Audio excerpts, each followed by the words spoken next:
Good evening, and tonight we will be discussing the Battle of Saratoga and foreign help. Our inquiry question is, what was the Battle of Saratoga and how did it change the war? If you remember where we left off from last night, we had talked about the Battle of Trenton, where Washington crossed the Delaware River on Christmas night and secretly attacked the Hessians at Trenton, which encouraged Americans to keep fighting.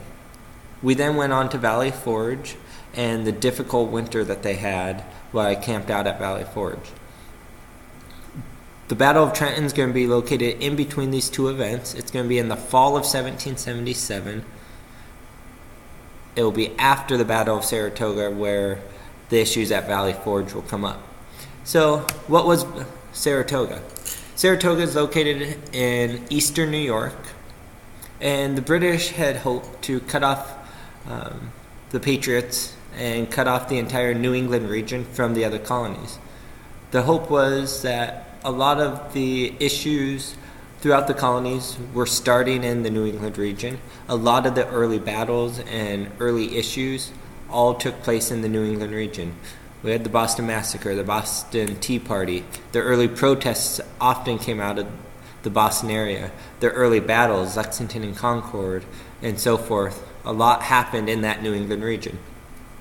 However, as the British come, the Americans, led by Benedict Arnold, surround the British. The British try to fight through. They try to come through 2 times. However, Benedict Arnold and the Americans are able to hold them off.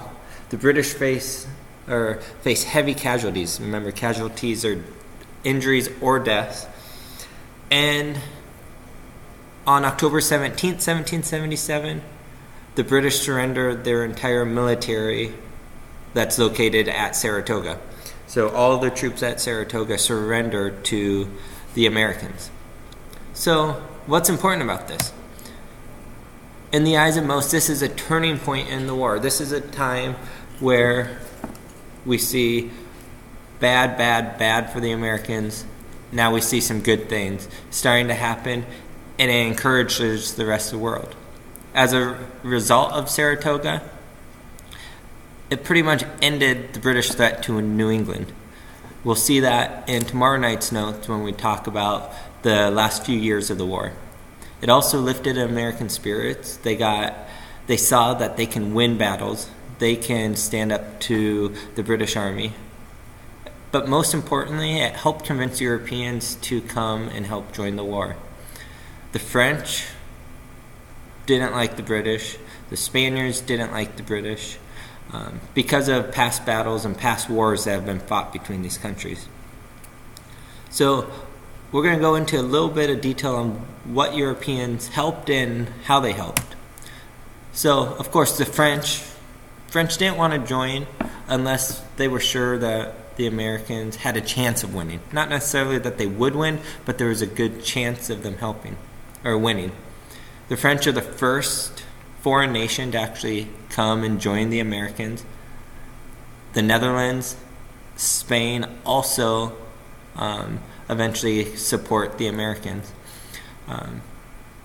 The French didn't like the British, as we're still going back to the French and Indian War 20 years earlier. There's still the built-up anger and hatred between the different countries. So the French were really rooting for the Americans to win.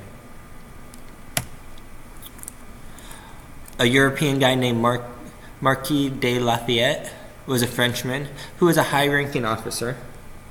He and George Washington would become like brothers. They would be very strong allies. Lafayette was able to bring in a lot of supplies.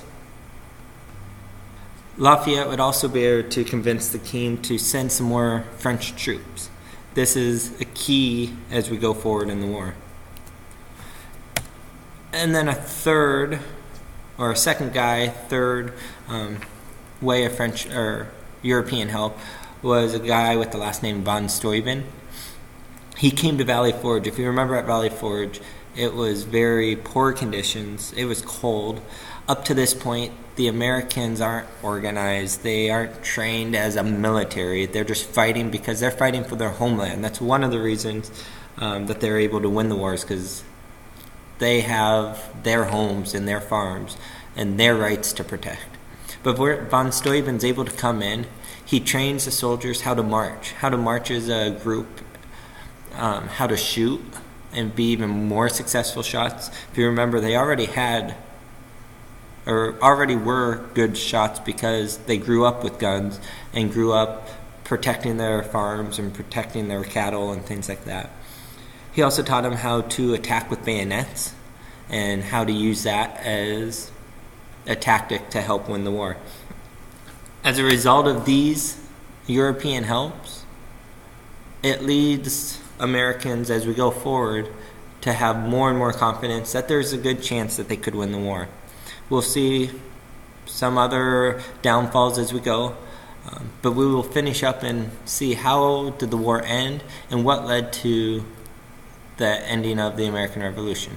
Have a good evening.